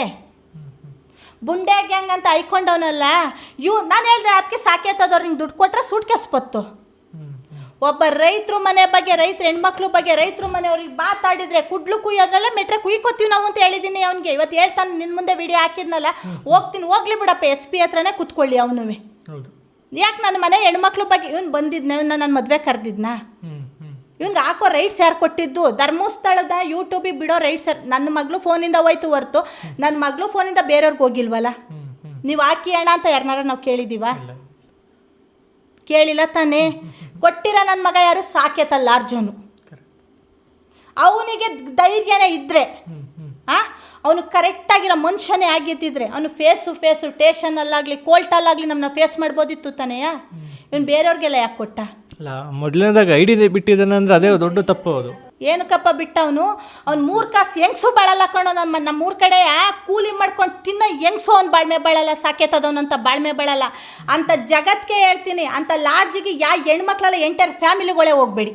ಹೇಳ್ತಾನೆ ಧರ್ಮಸ್ಥಳ ಬಿಟ್ಟು ಅಕಸ್ಮಾತ್ ಏನಾರು ನನ್ನ ಫ್ಯಾಮಿಲಿ ಎಲ್ಲ ನೀವು ಹೋಗಿ ನಾವು ಇನ್ನೊಂದು ಕಾರಲ್ಲಿ ಕುತ್ಕೊಂಡು ಬರ್ತೀವಿ ಅಂತ ನಾನು ಹೇಳಿದ್ನಲ್ಲ, ನಾನು ನನ್ನ ಮಗಳು ಇವರು ಇದ್ವಲ್ಲ ದೊಡ್ಡ ಮಗಳು ನಾನು, ಇವ್ರು ಏನಾರು ಮುಂದೆ ಮೂವ್ ಆಗಿ ಹೋಗಿದ್ರು ಇಷ್ಟೊತ್ತಾದ್ರೂ ಬರಲಿ. ಇವ್ರು ಹಂಗೆ ತಾನೆ ನಮ್ಮನ್ನ ಹೊಡೆದೇಸ್ಬಿಟ್ಟು ಮೈ ಮೇಲಿರೋ ಚಿನ್ನ ತಗೋಬಿಟ್ಟು ಎಲ್ಲೋ ಹೋದ್ರು ಅವರು. ಅಮ್ಮ ಚೆಕ್ಔಟ್ ಆಗಿ ಹೋದ್ರಲ್ಲ ನಿಮ್ಮ ಮಕ್ಕಳು ಎಲ್ಲದೂ ಇದೇ ಬಾಕ್ಲಲ್ಲಿ ಹೋದ್ರು ನೋಡಿ ಅಂತ ತೋರಿಸ್ಬಿಟ್ಟಿದ್ದಿದ್ರೆ ಏನು ಮಾಡೋರು ನನ್ನ ಫ್ಯಾಮಿಲಿ? ಕಾನೂನು ಕ್ರಮ ತಗೋತೀವಪ್ಪ, ಹೋಗ್ತೀವಿ ಕಾನೂನು ಕ್ರಮವಾಗಿ. ನಾನು ಎಲ್ಲ ಚಾನಲಲ್ಲೂ ನನ್ನ ಮಕ್ಳ ಬಗ್ಗೆ ಫ್ಯಾಮಿಲಿ ಬಗ್ಗೆ ಅಸಭ್ಯವಾಗಿ ಮಾತಾಡ್ಸೋರಲ್ಲ. ನನ್ನ ಮಗಳು ID ಕಾರ್ಡ್ ಬಿಟ್ಟಿರೋದ್ರಿಂದ ಹಿಡ್ದು ನಾನು ಮಹಿಳಾ ಆಯೋಗಕ್ಕೂ ಹೋಗಿ ಕಾನೂನು ಹೋಗಿ ಬೆಂಗಳೂರಲ್ಲಿ SP ಇವ್ರು ಕಮಿಷನರ್ ಹತ್ರಕ್ಕೆ ಹೋಗ್ತೀವಿ. ನಾನು ಧರ್ಮಸ್ಥಳದ ಒಬ್ಬರು ಪೊಲೀಸರು ಫೋನ್ ಮಾಡಿದ್ರು, ಸೇಫ್ ಇಲ್ಲ. ನಾನಿವತ್ತು ಹೋಗ್ತೀನಿ, ಕಂಪ್ಲೇಂಟಲ್ಲಿ ಕೊಡ್ತೀನಿ, ಅಲ್ಲಿಂದ ನಾನು ಗಾಡಿ ದಾಟ್ ಆಚೆ ಬರ್ತೀನಿ ಅನ್ನೋದು ನನಗೆ ನಂಬಿಕೆ ಇಲ್ಲ. ಯಾಕೆ ಅಂದರೆ ಇಂಥ ಸಾಕೇತ ಅಂತ ಹೋಟೆಲ್ ಒಳಗೆ ನಡೆದಿರೋದು. ಅಷ್ಟು ಬೇರೆ ಬೇರೆ ಊರಿಂದ ಬಂದ ಜನಗಳ ಮುಂದೆ ಅವ್ರು ಅಷ್ಟು ವರ್ತನೆ ಮಾಡಿದ್ದಾರೆ. ಆ ವರ್ತನೆಗೆ ನಮಗೆ ಭಯ ಆಗುತ್ತೆ. ಮಹಿಳಾ ಆಯೋಗಕ್ಕೆ ಹೋಗ್ತೀನಿ. ಯಾರ್ಯಾರು ಚಾನಲ್ಗಳು ಯೂಟ್ಯೂಬರು ಇನ್ಸ್ಟಾಗ್ರಾಮರು ಕೆಟ್ಟ ರೀತಿಲಿ ಪದ ಬಳಕೆ ಮಾಡಿ ಬುಂಡೆ ಗ್ಯಾಂಗಂತೆ ಆ ಗ್ಯಾಂಗಂತೆ ಇವರಂತೆ ಅವರಂತೆ ಇದಂತೆ ಬಿಟ್ಟಿದ್ದಾರೆ ನನ್ನ ಮಕ್ಳ ಬಗ್ಗೆ ನಮ್ಮ ಬಗ್ಗೆ. ಅದ್ರ ಬಗ್ಗೆ ನಾನು ಕಂಪ್ಲೇಂಟ್ ಕೊಡ್ತೀನಿ, ಸೈಬರ್ವ್ರಿಗೂ ಕೊಡ್ತೀನಿ, ಕಮಿಷನರ್ಗೂ ಕೊಡ್ತೀನಿ, ಮಹಿಳಾ ಆಯೋಗಕ್ಕೂ ಕೊಡ್ತೀನಿ. ನಾನು ಮದುವೆ ಮಾಡಿರೋದ್ರಿಂದ ಇನ್ನೂ 2-3 ದಿವಸ ನಮಗೆ ಶಾಸ್ತ್ರ ಸಂಬಂಧಗಳವೆ, ಮುಗಿಸ್ಕೊತೀನಿ. ಬುಧವಾರನೋ ಗುರುವಾರನೋ ಹೋಗ್ತೀನಿ, ನಾನು ಕೊಡ್ತೀನಪ್ಪ. ನಾನು ಪ್ರತಿಯೊಂದಕ್ಕೂ ಕೊಟ್ಟು ನಾನು ಇವಾಗಲೂ ಹೇಳ್ತೀನಿ, 10 ನಿಮಿಷಕ್ಕೂ ಹೇಳ್ತೀನಿ, ಪ್ರತಿಯೊಬ್ಬ ಜನತೆಗೂ ಹೇಳ್ತೀನಿ, ಸಾಕೇತ ಅಂತ ಲಾಡ್ಜಿಗೆ ಹೋಗಬೇಡಿ, ಅಲ್ಲಿ ರಕ್ಷಣೆ ಇಲ್ಲ. ನಿಮ್ಮನ್ನ ಕಾಡು ಹೆಣ ಅಲ್ಲ, ನಮ್ಮ ಸಂಸ್ಕಾರ ನಮ್ಮನ್ನ ಹೆಣನ ತೊಗೊಂಡೋಗೋಕ್ಕೆ ಜನನೂ ಕರೆಸ್ಕೊಳ್ಳಲ್ಲ. ಆ ಮಟ್ಟಕ್ಕೆ ರೂಮೊಳಗೆ ಹೂಣಾಕ್ಬಿಡ್ತಾರೆ. ಅಂಥ ಜಾಗಕ್ಕೆ ದಯವಿಟ್ಟು ಹೋಗಬೇಡಿ. ಬೇಕಾದ್ರೆ ದೇವರು ದರ್ಶನ ಮಾಡ್ಕೊಂಡು ಆ ಮಂಜುನಾಥನ ಅಣ್ಣಪ್ಪನ ಬೇಡ್ಕೊಂಡು ನಾವು ಮನೆಗೆ ಬೇಕಾದ್ರೆ ಬೆಳಗ್ಗೆ ಹೋಗಿ ಸಂಜೆ ಬರೋಣ ಅಂತ ಸಾಕೇತ ಅಂತ ಲಾಡ್ಜಿಗೆ ದಯವಿಟ್ಟು ಹೋಗಬೇಡಿ. ನಾನು ಹೋಗಿದ್ದೀನಿ ಗಾಯತ್ರಿಲು ವೈಶಾಲಿಲು, ಇವತ್ತವರೆಗೂ ಇಂಥ ಒಂದು ಇನ್ಸಿಡೆಂಟು ನಾನು ಇಷ್ಟು ತಿಂಗಳು ವರ್ಷದಿಂದ ಹೋಗಿ ನೋಡಿತ್ತಿಲ್ಲ. ನಾನು ಇವತ್ತು ಭಯಂಕರವಾಗಿ ಅಲ್ಲಿ ನೋಡ್ಬಿಟ್ಟೆ ಸಾಕೇತದಲ್ಲಿ. ಅವ್ರನ್ನ ಸುಮ್ಮನೆ 2 ಕೈ ಸೇರಿದ್ರೆ ಚಪ್ಪಾಳೆ ಆಗೋದು. ಅಲ್ಲಿ ಏನು ನಡೀತು ನನ್ನ ಪೂರ್ತಿ ಕ್ಲಾರಿಟಿ ತೊಗೊಂಡು ವೀಡಿಯೋಗಳು ಹಾಕೋರು ಕರೆಕ್ಟಾಗಿ ಹಾಕ್ಕೊಳ್ಳಿ. ಸುಮ್ಮನೆ ಫ್ಯಾಮಿಲಿ ಬಗ್ಗೆ ಮಾತಾಡಿದ್ರೆ ಗುರುವಾರ ದಿವಸ ಎಲ್ಲರನ್ನೂ ಮಹಿಳಾಗಿ ಎಲ್ಲ ಪೇಜವ್ರನ್ನೂ ನಾನು ಕರೆಸ್ಕೊತೀನಿ. ಇಲ್ಲ ನನ್ನ ಕುಟುಂಬಕ್ಕೆ ಏನೇ ಆದರೂ ಒಂದು ಹೆಚ್ಚು ಕಮ್ಮಿ ಆದರೂ ಸಾಕೇತ ಹೋಟ್ಲವರು, ಲಾಡ್ಜವರು ಮತ್ತು ಈ ಯೂಟ್ಯೂಬ್ ಅವರು ಕೆಟ್ಟದಾಗಿ ಕಮೆಂಟ್ ಹಾಕ್ಕೊಂಡು ಕೆಟ್ಟ ರೀತಿಲಿ ನಮ್ಮ ಫ್ಯಾಮಿಲಿ ಬಗ್ಗೆ ಬಿಡ್ತಾ ಇರೋದು ಇವರೇ ಕಾರಣ ಆಗ್ತಾರೆ ಅಂತ ಅದನ್ನು ರೈಟಿಂಗಲ್ಲಿ ಮಹಿಳಾ ಆಯೋಗಕ್ಕೂ ಇವ್ರಿಗೂ ಕಮಿಷನರ್ಗೂ ಕೊಟ್ಟು ನಾವು ಬರ್ತೀವಿ. ನ್ಯಾಯ ಏನಿದೆ ನ್ಯಾಯದ ಪರನಲ್ಲ. ಅಣ್ಣಪ್ಪನಲ್ಲಿ ಮಂಜುನಾಥಿನ ಶಕ್ತಿ ಇದ್ದರೆ, ನಾವು ಧರ್ಮವಾಗೇ ಇದ್ದರೆ ಧರ್ಮ ಗೆದ್ದೇ ಗೆಲ್ಲುತ್ತೆ ಅಂತ ನಂಬಿಕೆನ ನಾನು ಇಟ್ಕೊಂಡಿದ್ದೀನಿ. ಈ ವಿಡಿಯೋ ವೀರೇಂದ್ರ ಹೆಗ್ಡೆಯವರು ಸಹ ನೋಡಲೇಬೇಕು. ನಿಮ್ಮ ಆಗ್ತಾರ ಅನಾಚಾರನ ನಿಮ್ಮ ಹೆಸರಿಗೆ ಮಸಿ ಬೆಳೀತಾವ್ರಲ್ಲ ಇಂಥ ಲಾಡ್ಜವರು, ಸಾಕೇತ ಅಂತ ಲಾಡ್ಜವರು, ಅವರಿಗೆ ನೀವು ಕಠಿಣವಾಗಿ ಕ್ರಮ ತಗೊಳ್ಳಿ. ನಿಮ್ಮ ಹೆಸರನ್ನ ಹಾಳು ಮಾಡ್ಕೋಬೇಡಿ ಸ್ವಾಮಿ. ನಾವು ಇಲ್ಲೆಲ್ಲರೂ ಫೋಟೋ ಇಟ್ಟು ಪೂಜೆ ಮಾಡ್ತೀವಿ ವೀರೇಂದ್ರ ಹೆಗ್ಡೆಯವ್ರನ್ನ. ನಿಮ್ಮ ಸಂಸ್ಥೆಯಲ್ಲೂ ನಾವು ಸಂಘಗಳನ್ನ ಮಾಡಿಕೊಂಡು ರೈತರು ಬೆಳೀತಾ ಇದ್ದೀವಿ. ಅದಕ್ಕೆ ನೀವು ಮಸಿ ಬಳಸ್ಕೋಬೇಡಿ. ಇಂಥ ಸಾಕೇತ ಅಂತ ಇದು ಬಂದಾಗ ಮಸಿನ ದಯವಿಟ್ಟು ಬಳಸ್ಕೋಬೇಡಿ. ಇವಾಗಲಾದರೂ ಕಣ್ಣು ತೆಗೆದು ಸತ್ಯ ಯಾರ್ದು ಸುಳ್ಳು ಯಾರ್ದು ಅಂತ ನೋಡಿ ತಪ್ಪು ನಮ್ಮಲ್ಲಿದ್ರೆ ಬೇಕಾದ್ರೆ ಪ್ರಪಂಚದಂತ ನಾನು ಕೂತ್ಕೊಂಡು ಇದೇ ಥರ ಇನ್ನೊಂದ್ಸಲ ಬೇಕಾದ್ರೆ ನಾನು ಲೈವಿಗೆ ಬಂದು ನಾನು ಕ್ಷಮೆನ ನಾನು ಕೇಳೋಕ್ಕೂ ಸರಿ ಇಲ್ಲ, ಕಾನೂನು ಪ್ರಕಾರ ನನಗೆ ಶಿಕ್ಷೆ ಆದ್ರೆ ನಾನು ಶಿಕ್ಷೆನೂ ತಗೋತೀನಿ ನಾನು. ಈಗ ಇದ್ರ ಬಗ್ಗೆ ಆದಷ್ಟು ಬೇಗ ಆದರೆ ಇಷ್ಟೊತ್ತಿಗಾಗಲೇ ಧರ್ಮಸ್ಥಳದ ಪೊಲೀಸ್ನವರು ಸುಮೋಟೋ ಕೇಸನ್ನು ದಾಖಲು ಮಾಡಿಸ್ಕೊಳ್ಬೇಕಾಗಿತ್ತು. ಈಗ ಇವರು ಹೇಳ್ತಾ ಇರುವಂಥದ್ದು ಅವ್ರ ಮೇಲೆ ಮಾತ್ರ ಅಂತಲ್ಲ, ನಮ್ಮ ಮೇಲೂ ಕೂಡ ಕೇಸನ್ನು ಮಾಡಿ ತನಿಖೆಯನ್ನು ಮಾಡಿ ಅನ್ನುವಂಥದ್ದು. ಈಗ ಬೇಕಾದರೆ ಅವರು CCTV ಫುಟೇಜ್ ಏನಿದೆ ಸೊ ಅದನ್ನು ಕೂಡ ಅವರಿಗೆ ಟ್ಯಾಂಪರನ್ನು ಮಾಡಿ ಸೊ ಇವ್ರದ್ದೇ ತಪ್ಪು ಅನ್ನುವಂಥದ್ದನ್ನು ಮಾಡಿಬಿಡ್ತಾರೆ. ಸೊ ಆ ಒಂದು ಕಾರಣದಿಂದ ಧರ್ಮಸ್ಥಳದ ಪೊಲೀಸ್ನವ್ರಿಗೆ ಸೊ ಈಗ ಅವ್ರ ಮೇಲೆ ಸ್ವಲ್ಪ ಒಂದು ನಂಬಿಕೆ ಇದೆ. ಸೊ ಈಗ ಇತ್ತೀಚೆಗೆ ಧರ್ಮಸ್ಥಳದ ಮೇಲೂ ಕೂಡ ಈಗ ಕ್ರಮಗಳನ್ನು ತಗೊಂಡಿದ್ದನ್ನು ನೋಡಿ ಹಾಗಾಗಿ ನಾವೆಲ್ಲರೂ ಕೂಡ ಈಗ ನಾವೆಲ್ಲರೂ ಅಂದರೆ ನ್ಯಾಯದ ಪರ ಹೋರಾಟಗಾರರೆಲ್ಲರೂ ಕೂಡ ಅವ್ರಿಗೆ ಕೇಳ್ಕೊಳ್ಳೋದು ಒಂದೇ, ಆದಷ್ಟು ಬೇಗ ಸುಮೋಟೋ ಕೇಸನ್ನು ದಾಖಲಿಸ್ಕೊಳ್ಬೇಕು ಅಂತ.